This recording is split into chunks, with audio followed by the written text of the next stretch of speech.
இந்த வீடியோவில் நம்ம என்ன பார்க்க போறோம்னா, மகர ராசிக்காரர்களுக்கு 2026 மார்ச் மாதம் எத்தகைய ஒரு மாதமாக பலாபலன்கள் நிறைந்த ஒரு மாதமாக இருக்க போகுதுன்னு பார்க்க போறோம். எதையும் மிகைப்படுத்தாமல் உள்ளதுவாறு பார்க்க போறோம். சயின்டிஃபிக் வேதிக் அஸ்ட்ராலஜி முறையில் அறிவியல் சார்ந்த இந்திய வேத ஜோதிட அடிப்படையில் பார்க்க போறோம். எப்படி கிரகங்கள் எதுமாற அமைப்புகளை வரும்பொழுது எதுமாற கர்மாவை நம்ம காமிக்குது, எதுமாற திசையில் நம்மளுடைய வாழ்க்கை சம்பவங்கள் வரப்போகிறது, எது மாதிரி அமையுது, எது மாதிரி திசையில் நம்ம வாழ்க்கை திரும்ப போகிறது, நமக்கு என்ன பிராப்தம், எது பிராப்தம் இல்லை, எது நடக்கக்கூடிய அமைப்பாக இருக்குது, சாதகமாக இருக்கா சாதகமற்றதாக இருக்காங்கிறதெல்லாம் ஓரளவுக்கு பொதுவான இந்த ஆண்டு கிரகம் மாத கிரகத்தை வைத்து தெரியும் பொழுது அதுக்கு தகுந்த மாதிரி வாழ்க்கையில் நம்ம திட்டமிட்டு வாழ்க்கையில் இருக்கக்கூடிய சேலஞ்சஸ் சங்கடத்திலேருந்து நம்ம மீண்டு வர முடியும் அப்படிங்கிறத நம்ம தெரிஞ்சுக்கிறோம். வாங்க இந்த வீடியோக்குள்ளே போவோம். இப்போ பாருங்கள், மகர ராசிக்காரர்களுக்கு 2026 மார்ச் மாதம் அருமையான ஒரு பலன்கள் கொடுக்குதான்னு பார்த்தீங்கன்னா ஒரு 50-50 ஒரு அமைப்பு இருக்குது. ஏன்னா குரு பாருங்கள் 6ஆம் இடத்துலேருந்து 12ஆம் இடம் என்று சொல்லப்படுகிற விரயஸ்தானம், டிராவலிங் ஸ்தானம், ஊர் டூர் போகிறது எல்லாமே ஒரு டிரான்சிஷனரியாக இருக்கக்கூடிய ஒரு அமைப்பை கொடுக்கக்கூடிய அந்த குருவின் பார்வை 12ஆம் வீட்டை பார்க்குறார். சனி 3ஆம் இடத்துல இருக்கிறார், ராகு 2ஆம் இடத்துல, கேது 8ஆம் இடத்துல இருக்கிறார். பட் இதில் என்னன்னா, மாத கிரகமாகிய செவ்வாய் ராகுவோட சேருகிறார், சூரியன் ராகுவோட சேருகிறார், புதனும் பார்த்தீங்கன்னா ராகுவோட கொஞ்சம் தள்ளி இருந்தாலும் புதனும் 2ஆம் இடத்தில் இருக்கிறார். ஸோ புதன், சூரியன், ராகு, செவ்வாய் இந்த 4 கிரகங்கள் 2ஆம் இடம் என்று சொல்லப்படுகிற தன குடும்ப வாக்குஸ்தானத்தில் இருந்து குருவின் பார்வை பெறுகிறார். ஸோ என்னதான் ஒரு மாதிரியான ஒரு காம்பினேஷனாக இருந்து குடும்பத்தையும் பணத்தையும் பேச்சையும் சில பிரச்சனைகள் கொடுக்கக்கூடிய அமைப்புகள் இருந்தாலும் குருவின் பார்வை அந்த பிரச்சனையை குறைக்கக்கூடிய அமைப்பு இருக்கே ஒழிய பிரச்சனைகளே இல்லை என்று சொல்ல முடியவில்லை. ஏன்னா குருவும் பார்த்தீங்கன்னா 6-12 காம்பினேஷன் இருக்கிறார். இன்னுமே என்னதான் மகர ராசிக்காரருக்கு 7 நாட் சனி முடிஞ்சாலும் ராகு 2ஆம் இடத்துல இருக்கிறது நம்ம புரிஞ்சுக்கணும். ஸோ எப்பவுமே ராகுக்கு எது 2-8ங்கிறப்போ நம்மளுடைய ஃபினான்ஸு, குடுக்கல் வாங்கல், பேச்சு, குடும்ப விஷயங்கள் இது எல்லாத்துலேயுமே கொஞ்சம் கேர்ஃபுல்லாக இருக்க வேண்டிய அமைப்புகள் தேவைப்படுகிறது. ஸோ மகர ராசிக்காரர்களுக்கு பார்த்தீங்கன்னா மாதத்தின் முதல் 2 வாரம் இப்படி இது மாதிரி ஒரு ட்ரெண்டில் இருந்து மாதம் முடிய பார்த்தீங்கன்னா சுக்கிரன் பார்த்தீங்கன்னா 3ஆம் இடத்துல உச்சம் பெற்றிருக்கக்கூடிய சுக்கிரன் 4க்கு வரார். ஸோ உச்சம் எப்போ நமக்கு ராஜயோகாதிபதி உச்சம் பெறுகிறாரோ இது எல்லாத்தையும் சமாளிக்கிற அளவுக்கு கண்டிப்பாக நமக்கு வாழ்வாதாரம் இருக்கும், நமக்கு வியாபாரம் இருக்கும், நமக்கு பண வழக்கு கொடுக்கல் வாங்கல் இருக்கும், பணம் போக்குவரத்து இருக்குங்கிறது நம்ம தெரிஞ்சுக்கிறோம். அதே சமயத்தில் மாணவர்கள், படிக்கிறவங்க, வேலையை தேடிட்டு இருக்கிறவங்க, சிறு வயதினர், சீனியர் சிட்டிசன்ஸ் எல்லாத்துக்குமே ஓரளவுக்கு உச்ச சுக்கிரன் எந்த ஒரு சனியால் பாதிக்கப்பட்டாலும் பெரிய பாதிப்பாகாமல் குருவின் வீட்டில் உச்சம் பெற்றிருக்கிறது தப்பில்லை. ஸோ இது மாதிரி சில குடுக்கல் வாங்கல், பண விஷயங்கள், குடும்ப விஷயங்கள், வாக்கு விஷயங்கள், ஹெல்த் ரிலேட்டடான விஷயங்கள் எல்லாம் கொஞ்சம் பாதிப்புகள் இருந்தாலும், ஏன்னா சூரியனுங்கிற ஒரு மகர ராசிக்கு 8ஆம் வீட்டு அதிபதியாக வருகிறார். ஸோ 8ஆம் வீட்டு அதிபதியாக மகர ராசிக்கு இது மாதிரி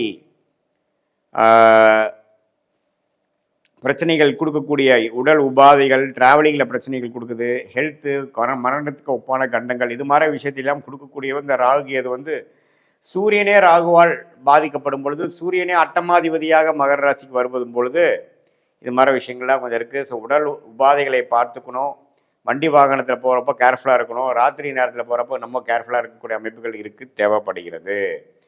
இது ஒரு சுமாரான ஒரு பொதுவான பலனை தவிர உங்களுடைய ஜென்ம ஜாதகத்தில் நீங்கள் பிறந்த தேதி, பிறந்த நேரம் வைத்து, பிறந்த உரை வைத்து உங்களுக்கு வரக்கூடிய ஜாதகத்தில் என்ன லக்னத்தில் பிறந்தீங்க, நீங்கள் அவிட்ட நட்சத்திரமாக இருந்தாலும் சரி, திருவோண நட்சத்திரமாக இருந்தாலும் சரி, உத்திராட நட்சத்திரத்தில் பிறந்திருந்தாலும் சரி, நீங்கள் என்ன லக்னத்தில் பிறந்தீங்க, என்ன தசாபுத்திகள் போய்கொண்டு இருக்கிறது,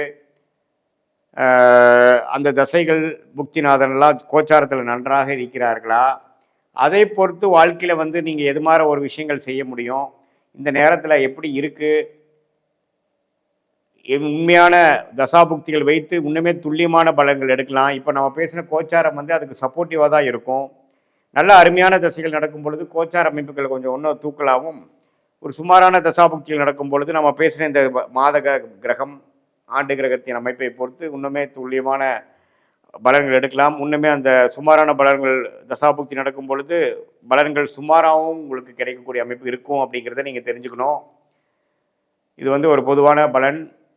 நீங்கள் வாழ்க்கையில் சயின்டிஃபிக் வேதிக் அஸ்ட்ராலஜி முறையில் என்ன மாதிரி பிராப்தங்கள் இருக்குதுன்னு தெரிஞ்சுக்கலாம். உங்களுக்கு தனிப்பட்ட கர்மா என்ன, என்ன மாதிரி விஷயங்கள் உங்களுக்கு ஈஸியாக நடக்கும், ஃபார்ச்சுனேட்டாக நடக்கும், எதில் நீங்கள் போராட வேண்டியதாக இருக்கும், எளிதில் கிடைக்கக்கூடிய அமைப்புகள் எந்த துறையில் இருக்குது, எந்த துறை நமக்கு லக்கியாக இருக்குது, எந்த மேற்படிப்பு படிக்கலாம், வெளிநாடா உள்நாடா, வேலையா தொழிலா, அரசு உத்தியோகமா பிரைவேட் செக்டாரா, எப்போ துறையிலேருந்து துறை மாறுவோம், எப்போ வேலை மாறல, இது நல்லது, குழந்தை பேர் எதிர்பார்க்குறவங்க, கல்யாணம் விஷயங்கள் சுப விஷயங்கள் எதிர்பார்க்குறவங்க, நல்ல ஒரு உயர்வை எதிர்பார்க்குறவங்க, கடன் அழைக்கணும், ஃபினான்ஷியலாக நம்ம செட்டில் ஆகணும்னு நினைக்கிறவங்க எல்லாத்துக்குமே நம்மளுடைய தசாபுக்திகள் எப்படி போய் கொண்டிருக்கிறது, மகர ராசிக்கு இப்போ கோச்சாரம் எப்படி இருக்குது, உங்களுக்கு என்ன நேரத்தில் எந்த தேதியில் பிறந்தீங்க, எந்த லக்னத்தில் பிறந்தீங்க, எல்லாம் உங்கள் ஜாதகத்தை முழுசாக அனலைஸ் பண்ணும் பொழுது அடுத்து வரக்கூடிய வாழ்வாதாரங்கள்லாம் எப்படி இருக்குது, எந்த மாதிரி துறையில் நம்ம போக போகிறோம், எந்த மாதிரி டைரக்ஷனில் நம்ம வாழ்க்கை திரும்பும்போது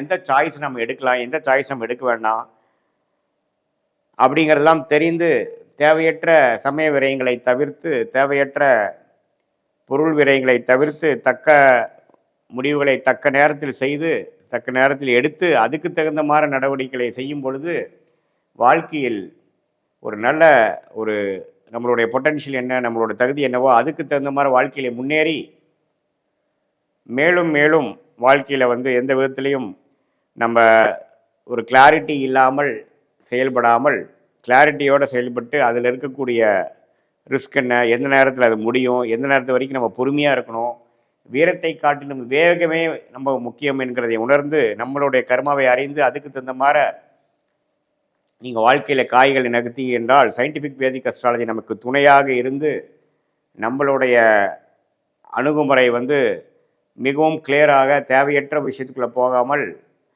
தேவையற்ற ஒரு நம்மளுடைய கர்மாவுக்கு சம்மந்தம் இல்லாத அலைன் ஆகாமல் இருக்கக்கூடிய விஷயத்துக்குள்ளே போய் எல்லாமே நமக்கு வாழ்க்கையில் பிரச்சனைகளை கொடுத்து தவறான முடிவுகளை எடுத்து தவறான நேரத்தில் தவறான விஷயங்களை செய்து அதுக்கு வேணுங்கிற நஷ்டத்தை வாங்காமல் நம்மளுடைய பிறவி பயன் என்ன, நம்மளுடைய பெஸ்ட் பிளானட் என்ன, எந்த கர்மா நல்ல கர்மாவை நம்ம பெற்று வந்திருக்கிறோம், அந்த டைரக்ஷனில் போனோம்னா நம்ம தேவையற்ற ஒரு ஒரு இடைஞ்சல்கள், ஹிண்ட்ரன்ஸ், அப்டக்கிள்ஸ் இன் லைஃப் அப்படிங்கிறதெல்லாம் முடிந்த வரைக்கும் அதை குறைத்து கொண்டு முழுசாக நீடிக்க முடியும், நீ எடுக்க முடியாது. ஏன்னா நம்மளுடைய விதி என்னவோ அது வலியுது. ஆனால் நம்ம விதியை தெரிந்து கொண்டேவனால் அதில் மென்டலி ப்ரிப்பேர்ட் ஆகி அதுக்கு தகுந்த மாதிரி ஒரு வாழ்க்கையை அமைத்து கொண்டு நிம்மதியான வாழ்க்கை வாழ முடியும் என்பதே சயின்டிஃபிக் வேதிக் அஸ்ட்ராலஜியின் ஒரு அணுகுமுறை.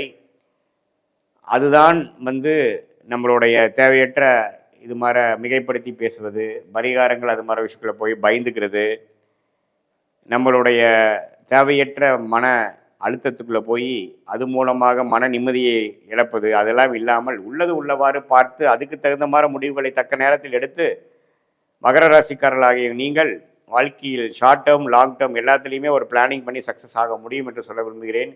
மீண்டும் மற்றொரு காணொலியில் சந்திப்போம். நன்றி, வணக்கம்.